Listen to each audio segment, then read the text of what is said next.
그러므로 형제들아, 우리가 빚진 자로 돼 육신에게 져서 육신대로 살 것이 아니니라. 너희가 육신대로 살면 반드시 죽을 것이로되 영으로서 몸의 행실을 죽이면 살리니 무릇 하나님의 영으로 인도함을 받은 사람은 곧 하나님의 아들이라. 너희는 다시 무서워하는 종의 영을 받지 아니하고 양자의 영을 받았으므로 우리가 아빠 아버지라고 부르짖느니라.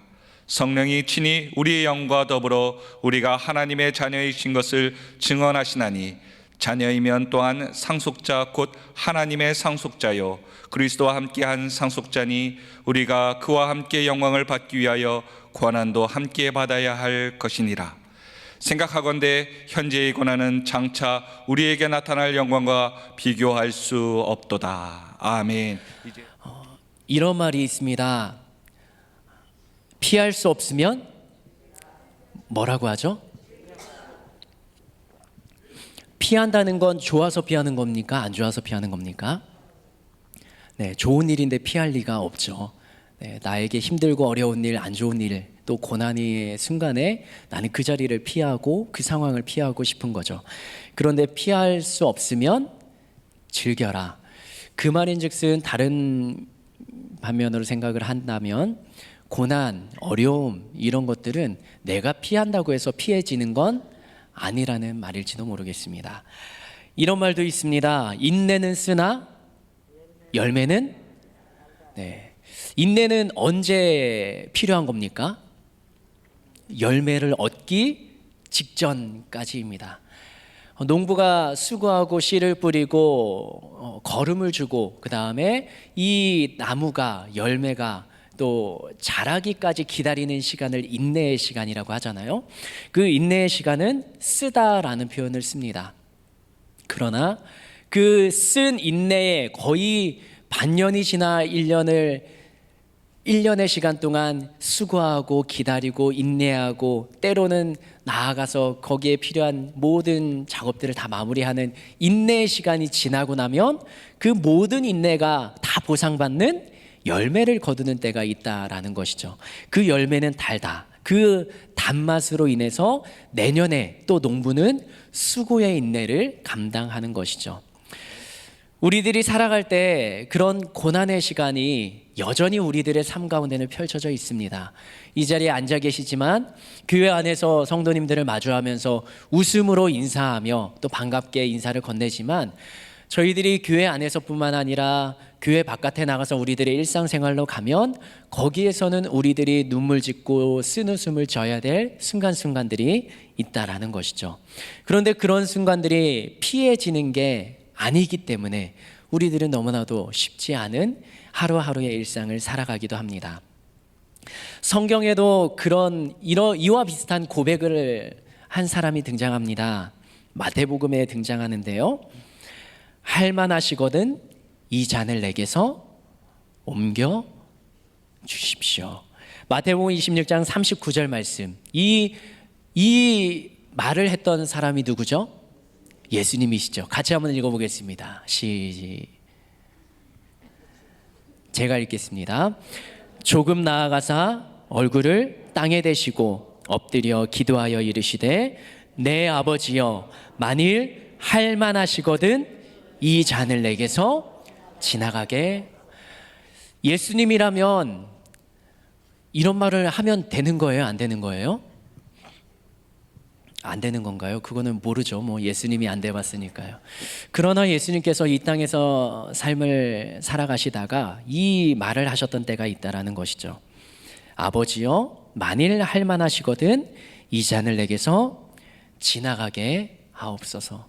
예수님이 이 땅에서 30년 이상의 삶을 살아가십니다.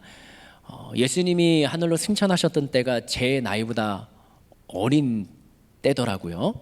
그러면 청년의 때까지 살다가 가셨는데 그 청년의 때 얼마나 어려움이 많으면 많았겠습니까? 그러나 예수님께서도 하나님의 몸으로 이 땅 가운데 오셨던 예수님조차도 이 땅 가운데 수많은 능력과 기적을 베푸셨던 예수님일지라도 그 고난의 순간은, 쓴뿌리의 순간은 있었다라는 것이죠.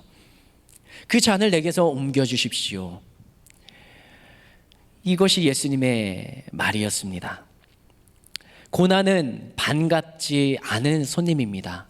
그러나 내가 원하는 것이 아니라 나에게 찾아오는 손님이에요.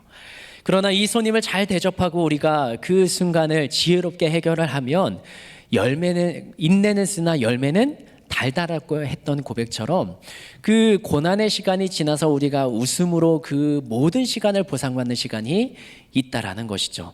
성경에서도 고난을 받는 자들을 향하여서 이렇게 이야기를 합니다. 로마서 8장 18절 말씀, 로마서 8장 18절 말씀 같이 한번 읽어보겠습니다. 같이 한번 읽겠습니다. 시작.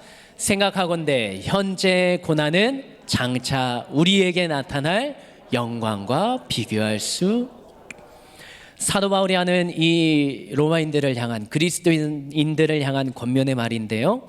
생각하건대 현재의 고난, 그리스도인들에게도, 믿는 자들에게도 여전히 고난은 있다라고 인정을 합니다. 그러나 장차 우리에게 나타날 무엇과요? 영광과 비교할 수 없도다. 그러면 이 영광과 비교할 수 없다라는 건 이 고난의 시간을 이기고 견딜 만한 그 무언가가 있다라는 것이죠. 그것을 사도 바울이 오늘 본문을 통해서 하는 내용을 통해 우리들은 같이 한번 나누고 싶은데요. 고난을 좋아하는 사람은 없지만, 우리에게도 고난은, 시련은 없었으면 좋겠지만, 그러나 고난의 상황이 닥쳐왔을 때 우리들은 어떤 태도를 취해야 하는가, 한번 따라서 하실까요? 이런 태도를 취하면 좋겠습니다. 예수님께 빚진 자임을 기억해야 합니다. 한번 따라할까요? 예수님께 빚진 자임을 기억해야 합니다. 성경은 기록합니다. 빚을 졌다라고 표현을 하더라고요. 빚을 진다는 건 나의 상황이 이제 좋은 상황입니까? 안 좋은 상황입니까? 안 좋은 상황이죠. 바닥에 떨어진 거예요. 그러니까 나에게서는 더 무언가 이 상황을 해결할 수 있는 힘과 노력과 방법이 없는 거예요. 그래서 그 방법과 능력을 가진 사람에게 도움을 받는 걸 빚진다라고 말하지 않습니까? 그래서 누군가의 도움을 통해서 그 상황을 극복하게 되는 상황을 이야기하는 거예요.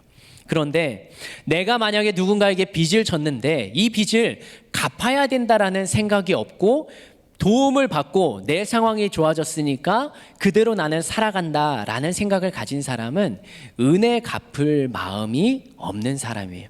그런데 은혜 갚는 사람은 누구냐?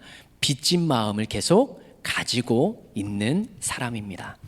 로마서 8장에서는 빚진 자를 이야기합니다. 그 빚진 자가 바로 우리라고 사도 바울은 이야기하고 있습니다. 12절 말씀, 로마서 8장 12절 말씀 같이 읽겠습니다. 시작. 그러므로 형제들아, 우리가 빚진 자로 돼 육신에게 져서 육신대로 살 것이 아니니라. 그리스도인들에게 우리가 빚진 자라고 말합니다. 그런데 이 빚은 어떤 빚이냐? 우리가 예수님께 진 빚을 이야기하고요. 우리는 죄로 인해서 죽어 있는 상태임을 성경은 말하는데, 그 죽은 상태에서 죽었지만 산 자처럼 살아갈 수 있는 은혜, 그 보혈의 공로를 우리가 예수님으로부터 받았다라는 것입니다. 예수님께서는 우리의 모든 죄를 대신해서 대속의 죽음을 죽어주셨습니다. 그 예수님을 통한 은혜와 빚진 마음이 살아있는 자는 나는 늘 어떻게 예수님께 이 빚진 마음을 갚을까라는 그런 마음과 생각이 생각 속에, 삶 속에 묻어나게 되는 것이죠. 우리가 예수님께 빚을 갚아야 되는데, 그러면 그것을 어떻게 갚는가? 사도 바울은 이렇게 이야기합니다. 로마서 8장 12절 말씀 다시 한번 읽겠습니다. 시작.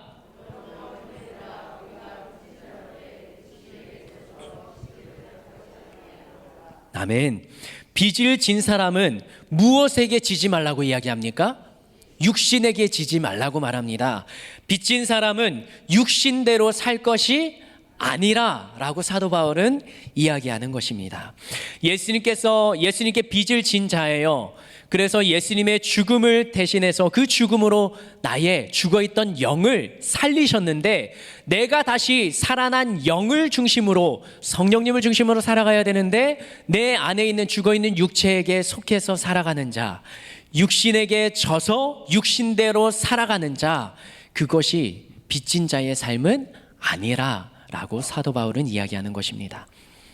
내가 예수님을 믿어요. 그리고 나의 믿음이 내 속에 자라나기 시작합니다. 그런데 다시 육신의 생각, 육신의 마음대로 살아가는 모습이 우리 안에 있다면 그것이 바로 사도 바울이 말하는 육신에게 진 자라는 것입니다. 로마서 8장 5절과 6절에서는 육신의 모습에 대해서 이렇게 기록하고 있습니다. 같이 읽겠습니다. 육신을 따르는 자는 육신의 일을, 영을 따르는 자는 영의 일을 생각하나니 육신의 생각은 사망이요 영의 생각은 생명과 평안이니라. 아멘.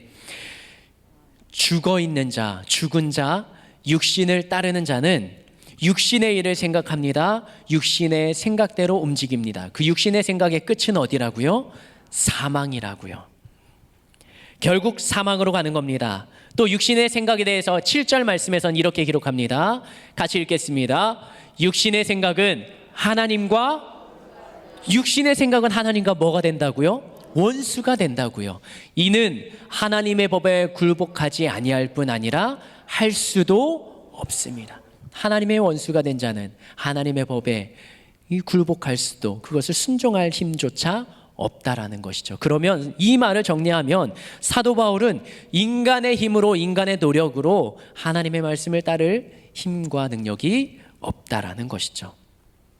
그러면 이 육신의 생각, 몸의 행실을 죽이고 없애는 것은 어떻게 해야 되는가? 13절 말씀 사도 바울이 이야기합니다. 읽겠습니다. 너희가 육신대로 살면 반드시 죽을 것이로되 영으로서 몸의 행실을 죽이면, 아멘. 우리의 육신의 행실을 무엇으로 죽이는 겁니까? 영으로요. 영으로. 성령님께서 하시는 작업입니다. 나의 육신의 생각은 늘 내가 원하는 대로, 편한 대로 가고자 하는 게 육신의 생각이고 사망으로 이끌어가는 생각입니다. 그러나 거기에 보이지 않는 분이 작업을 하시는 거예요. 성령님이 내 안에서 육신의 생각을 끊을 수 있도록, 영의 생각, 하나님이 기뻐하시는 생각을 할 수 있도록 우리 안에서 깨우쳐 주시는, 그 터치하시는 지점이 있다라는 것이죠. 우리는 그것에 반응을 하는 것입니다. 성령님을 의지하며 살아가는 삶이 육신대로 살아가지 않는 삶으로 사도 바울은 로마에 있는 교인들에게 이야기하고 있는 것입니다. 사도 바울도 그렇게 살았습니다. 그리고 자신의 살았던 삶을 고린도전서 15장 31절에서 이렇게 기록합니다. 같이 읽겠습니다. 형제들아, 내가 그리스도 예수 우리 주 안에서 가진 바 너희에 대한 나의 자랑을 두고 단언하노니 나는 날마다, 사도 바울은 날마다 죽음, 사도 바울이 목숨을 끊고 죽는 겁니까? 아니죠. 내 육체의 생각, 육체에 나오는 모든 욕심들을, 탐욕들을, 죄의 모습들을 싹쓸 잘라서 죽인다라는 것이죠. 일주일에 한 번이요? 매일, 날마다. 그게 사도 바울이 자신의 육체를 훈련하며 단련시켰던 방법이죠. 갈라디아서 2장 20절, 그러면 어디에서 사도 바울은 죽었는가? 그것을 자신이 고백을 합니다. 같이 읽겠습니다. 시작. 내가 그리스도와 함께. 사도 바울은 어디에 못 박혔다고요? 저기 십자가예요. 누구와 함께요? 예수님과 함께요. 그러니까 사도 바울이 살아가는 삶은 십자가를 날마다 묵상하고 경험하는 거예요. 십자가 이 형태만 기억하는 것이 아니라 십자가에 달리셨던 예수님이 그의 가슴 속에 살아있는 겁니다. 예수님이 살아있으니까 성령님이 그 안에서 사도 바울에게 날마다 해야 되는 것, 또 지혜롭게 판단해야 되는 것, 그리고 잘라버려야 되고 죽여야 되는 죄의 싹들을 알려주시고 깨우쳐 주시는 것이죠. 예수님과 함께 사는 삶, 성령님의 순종하며 살아가는 삶, 나는 십자가에 못 박아 죽고 내 속에 예수님이 살아가는 삶, 그게 사도 바울이 로마에 있는 교인들에게 고난 가운데에도 여전히 그 삶을 유지해야 됨을 강조하고 이야기하고 있는 것입니다. 그것이 예수님께 빚진 마음을 가진 자의 삶의 자세이자 태도입니다. 내가 날마다 신앙의 믿음의 걸음을 떼지 못하는 것 자책할 수 있습니다. 그러나 자책으로 끝나게 되면 여전히 육신에 묶여 있는 것입니다. 내가 지은 죄, 나의 잘못된 모습을 알고 깨닫게 하셨으면, 성령님이 깨닫게 하시면 우리들은 그 자리에서 어떻게 해야 됩니까? 무릎 꿇고 죄를 용서를 구하며 회개해야 되는 것이죠. 그게 성령의 사람이 살아가는 삶의 방법입니다. 나를 구원하신 은혜 앞에 나의 몸을, 나의 생각을 내어 놓는 것이죠. 십자가 앞에요. 그리고 성령님이 주시는 힘으로 다시 한번 살아가겠다 다짐하고 결단하고, 그 성령님이 말씀하시는 것을 깨달을 수 있도록 민감하게 내가 반응하는 것입니다. 육신의 감각으로는 반응할 수가 없죠. 기도하고 말씀을 가까이 함으로 성령님의 역사하심을 민감하게 반응하는 삶, 그러한 삶, 예수님께 빚진 자의 삶, 은혜를 기억하는 삶이 고난 앞에 우리가 살아가는 삶의 자세가 되기를 예수님의 이름으로 축복합니다. 그 고난 앞에서 우리는 예수님의 빚진 자임을 기억해야 되며, 또 한 가지는요, 우리의 신분이 완전히 바뀌었음을 기억해야 합니다. 로마서 8장 14절과 15절에서는 이렇게 기록합니다. 같이 읽겠습니다. 무릇 하나님의 영으로 인도함을 받는 사람은 곧 하나님의 아들이라. 너희는 다시 무서워하는 종의 영을 받지 아니하고 양자의 영을 받았으므로 우리가 아빠 아버지라고 부르짖느니라. 아멘. 무릇 하나님의 영으로 인도함을 받는 사람은 누구의 아들이라고요? 하나님의 아들, 하나님의 딸이라 칭함을 받는다라는 것이죠. 우리의 신분이 죄의 종으로 묶여있던 삶에서 이제는 하나님의 전능하신 하나님의 아들, 딸의 신분으로 완전히 바뀌었음을 우리가 기억하는 거죠. 고난 앞에서 나의 닥친 상황과 무게가 너무나 무거워서 쓰러져 있는 그 상태에서 우리가 어떻게 벗어날 수 있습니까? 하나님, 전능하신 하나님이 나의 아버지가 되심을 기억하는 것이죠. 아들은 아버지의 보호 아래서 자라게 됩니다. 갓난아기라면 부모님이 모든 것을 다 해주어야 되는 게 하나님이 창조하신 인간의 모습입니다. 저희 집에는 3명의 아들이 있습니다. 6살, 5살, 이제 막 돌이 지난 2살 아들이 있습니다. 2살 난 아이가 아침에 잠에서 깨서 하는 게 뭘까요? 네, 고개를 돌려 이게 두리번거립니다. 그러다가 뭐 합니까? 울기 시작합니다. 뭐 하라는 거예요? 네, 밥 달라는 거죠. 그런데 5살, 6살 된 유겸이 유민이는 아침에 일어나서 울지 않습니다. 이제는 좀 성장했죠. 갓난 아기는요, 아직 부모의 손길이 필요한 거예요. 그런데 조금 성장해 갈수록 부모님의 관심과 사랑이 없어지는 게 아니라 표현하는 방법과 그들이 느끼는 방법이 달라지는 거예요. 이제는 도와주는 역할이 달라지는 것이죠. 유빈이가 2살이에요. 이제 기어다니고 잡고 다리에 힘을 가지고 일어섭니다. 그런데 책장에 가서 책을 막 끄집어내요. 그러면 저의 표정이 어떻겠습니까? 네, 그렇지 않아요. 웃고 있습니다. 왜요? 그 아이는 딛고 일어난 것 자체가 대견한 거예요. 그렇게 힘든 일을 해낸 거거든요. 근데 거기서 잡고 자기가 버티면서 책을 꺼내는 거는 굉장히 발전한 모습이에요. 이 갓난 아기에게는. 그런데 유겸이 유민이가 5살, 6살 아이가 책장에서 책을 꺼내고 있으면, 보지도 않을 책을 꺼내고 있으면 어떻게 반응할까요? 거기에는 이제 좀 엄한 목소리에, 근엄한 목소리에 아빠 겸아라고 쫙 깔고 이야기를 하죠. 아이들의 하는 모습에 따라 달라지는 게 아니라 그 수준에 따라서 부모의 대함이 달라지는 거죠. 하나님의 영으로 인도하심을 받는 사람은 하나님의 아들이라 칭함을 받는다라고 기록합니다. 그런데 우리들이 신앙생활하면서 나의 믿음이 갓난아기와 같은 믿음일지도 모르고 성장한 장성한 믿음의 분량에 이르렀을지도 모르겠습니다. 그러나 그 순간에 하나님께서 내가 고난 앞에 왜 나에게 이렇게 도와주시지 않고 이 상황을 해결해 주시지 않느냐, 늘상 어린아이처럼 투정만 부릴 수는 없다라는 것이죠. 여전히 하나님은 우리를 향하여서, 아들, 딸 된 우리를 향하여서 사랑의 눈으로, 관심의 눈으로 어떻게 도와주고 어떻게 그 고난 가운데 일어날 수 있을까, 일어나야 되는데 라는 마음을 가지고 애타게 바라보는 게 하나님의 심정이라 성경에서는 계속 풀어나가지 않습니까? 그러나 내가 이제는 커야 되는데, 하나님에게 되는 더 컸으면 좋겠는데 아직도 어린아이처럼 징징거리며 투정 부리며 있는 것은 아닐까요? 이것을 기억해야 됩니다. 고난 앞에서는요, 내가 하나님의 아들이요 하나님의 딸 되었다라는 이 은혜의 사실을 먼저 기억해야 됩니다. 그리고 우리가 첫 번째 말한 것처럼 하나님, 예수님께 빚진 자, 내가 예수님의 은혜를 입은 자, 그것을 기억하면서 하나님 앞에 반응하며 나아가야 됩니다. 결론은요, 내가 은혜 받았다라는 사실을, 하나님께서 나를 여전히 지켜보시며 나와 함께 하신다는 사실을 잊어버리면 고난 앞에 인간적으로 반응하게 됩니다. 그러나 고난 앞에 믿음과 신앙으로 반응하는 것은요, 여전히 하나님을 향한 신앙과 믿음을 붙잡고 있는 자입니다. 우리가 어린아이라 부모님의 마음을 헤아리지 못할 때도 있는 것 아니겠습니까?